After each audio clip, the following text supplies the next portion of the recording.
Now we'd like to move on to sort of a new event for us at our supper tonight. This is an inaugural event for us to commemorate our 40th anniversary. And as a legacy to this anniversary, the Spirit of Cosmo, we've sort of inaugurated this Spirit of Cosmo Founders Award. And it's to promote the vision and spirit of those who founded Cosmo. It embodies the character of caring citizens who saw a need, conceived a plan, and took action to bring that plan to reality. And to commemorate this, we have a hand-blown original artwork that was designed in collaboration with SCIAP, the Saskatoon Community Youth Arts Programming, and local artisans. And the concept, it's a three-dimensional structural piece. It's crafted in the image of an angelic spirit. This highly stylized figure blends abstract imagery with a distinctly contemporary feel, creating links between the past and the future. And the custom blended hues reveal unexpected flashes, and they're in our color, which is blue. The viewer is reminded of the importance of looking closely to find the unique gifts within, the unique gifts which our participants have within them. And the raised wing depicts a joyful expression of triumph over adversity. And if you ever come into Cosmo, that is what you feel. So SCIAP was thrilled to create this unique work of art for us. And I'd now like to call on Howard Stensrud and Eric Antonini to sort of say a few words about the first recipient of this award. So I believe, Howard, you're coming up first.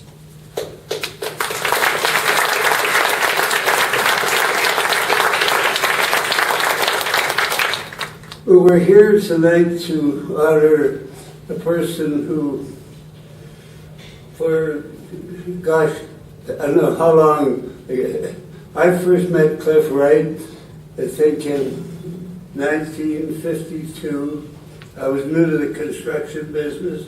He and Eric used to come by Miners Construction, and we'd go over to the Red Robin and have a toasted tea cake with cheese every morning. And not every morning, but quite a few mornings. We formed friendships at that time. There's only one thing wrong with Cliff. I had to compete with him for 35 years of the construction business, and my God, he was tough competition. But as fate would have it, he and his sons have grown the company so they're bigger than we are now. We don't have to compete with them anymore, so thank God for small mercies. But, Cliff, for a generation, my generation of people who are in their 65 to 85, Cliff Wright was our leader. And he did that in many, many forms. People don't realize or don't know now that he was one of the first chairman of our health board, no pay. He was one of the first chairman of the Potash Corporation, no pay. How about checking that with today? Cliff served this town so much in so many ways, and served Cosmo in so many ways. He helped us when we went to get a new building. He helped us.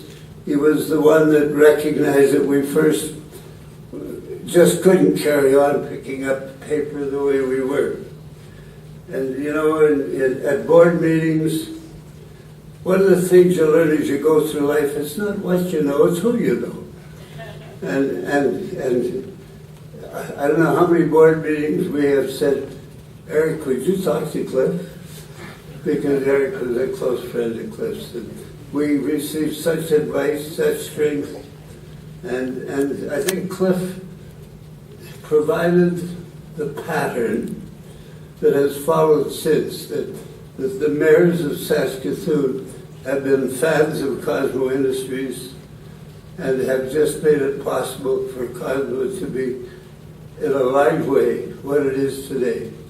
And it's my pleasure now to ask Eric, who knows Cliff better than I. Maybe you can tell some stories I can't tell, Eric. But If you want to come up and help, please say a word from your long friendship with Cliff. And just want to finalize and say, Cliff, we're proud that you're the first recipient of this award.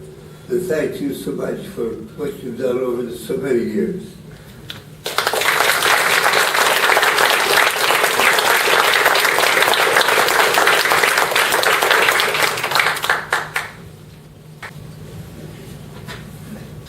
Well, Howie's already mentioned 1953. I was going to say, please don't start counting on your fingers how long ago that was. I moved up from Regina in 1953, and I was in the construction industry, and Cliff was there, and that's how we first knew one another. We were also Rough Rider fans, and we used to get together just to listen on the radio to football games, and that grew to a very important part of my life. I have to tell you that Cliff provided leadership in so many ways in this city. And Howie's mentioned his leadership that helped Cosmo, and I'm going to tell you about his leadership that helped the construction industry and helped me.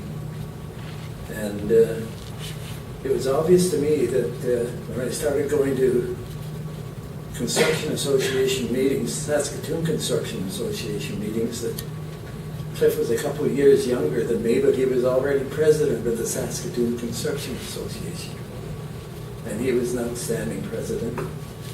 And he was involved very deeply in the establishment of the Saskatchewan Construction Association and the Saskatchewan Construction Labor Relations Council, two provincial organizations that didn't exist before Cliff made the suggestion that we needed those people. And there's another side of Cliff that always intrigued me.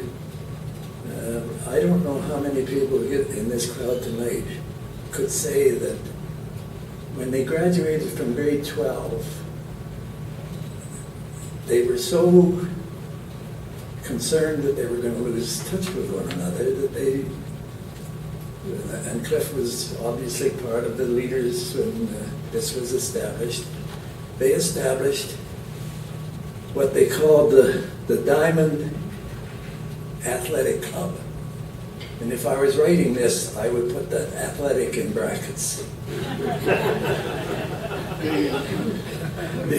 Because they played basketball in the City Basketball League and weren't terribly successful. But Cliff did show me a Star Phoenix article that commented on the fact that the Diamond basketball team had an oxygen mask tank on their bench, and we're holding this up to their noses, and it said it didn't help them win.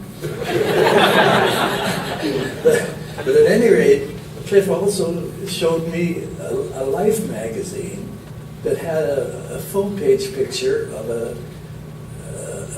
university basketball team in the United States that had an oxygen mask on their bench, and they claimed it was the first ever. And Cliff was quite proud of the fact that the Diamond Athletic Club used that for particular. And then Cliff said to me one day, we should form an investment club. This was the things back in the 60s, I guess, when people started getting involved in investing their own funds. So the White Elephant Investment Club was formed. And once again, I would, if I was writing them out, I would put the investment in brackets. But we had just a wonderful group of 17 people that met monthly, and Cliff was a leader in that particular situation. And we decided that this investment club was such a good thing that we should take our wives to an exotic and erotic destination in Saskatchewan for a weekend during the winter. And quite frankly, it astounded us that 17 wives and 17 people could go away for a weekend, and we would come home and everybody would still be talking to one another. If I can just check my notes here now. Oh, and the next thing was Cliff phoned me and he said, I'm going to run for city council. And I said, why on earth would you want to do that? And he said, well, I'm bitching about it so much. He says, I either have to quit or have to get on the council so that I can have an effect. So Cliff didn't win the first time he ran, but he ran the second time. And so began 22 years of service to the city of Saskatoon. 10 years as an alderman, 12 years as a mayor. That's a remarkable service.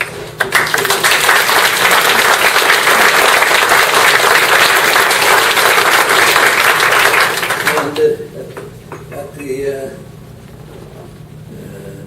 fear of repeating what Howie said, while he was mayor, he was also chairman of the University Hospital Board, or the Health Board, and chairman of the Potash Corporation of Saskatchewan. Unfortunately, both jobs were unpaid. At any rate,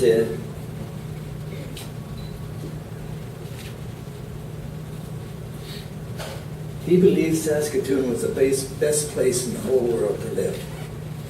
And he still believes that. And he will debate anybody that argues with him on that. He told me many times that one of the highlights of being mayor was coming to the Cosmo Christmas party that we used to have. He said, coming and seeing those participants laughing, singing, joking, eating, and just having a wonderful time at that Christmas party was all the thanks that he ever had for any of the help that he gave Cosmo while he was mayor. I can't think of a better person to receive this award than Cliff Wright. Thank you.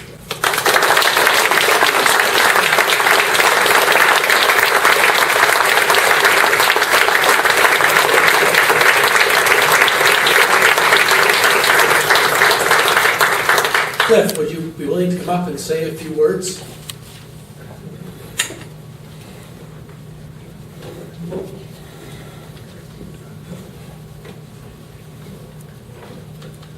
They will of necessity be very few. This may be the shortest speech I've ever made, and before you clap, let me tell you why. I am having problems with my throat, and I may start coughing, and that'll be the end of the speech. So it could happen any minute, which would be a consummation devoutly to be wished. I am totally thrilled.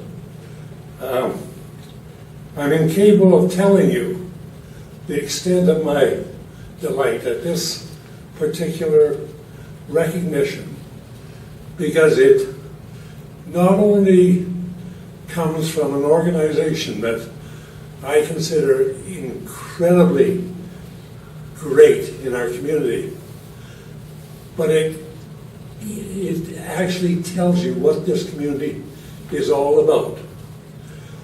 I knew many of the people that were involved in the founding of Cosmo, and they were people who said there is no such thing as good enough. It's either good or it's not good enough. They are the type of people that turn a city into a community. Cities are not created at City Hall. Well, cities are. They're very good at what they do. Sometimes. They do streets and sewers and subdivisions and parks and what they do.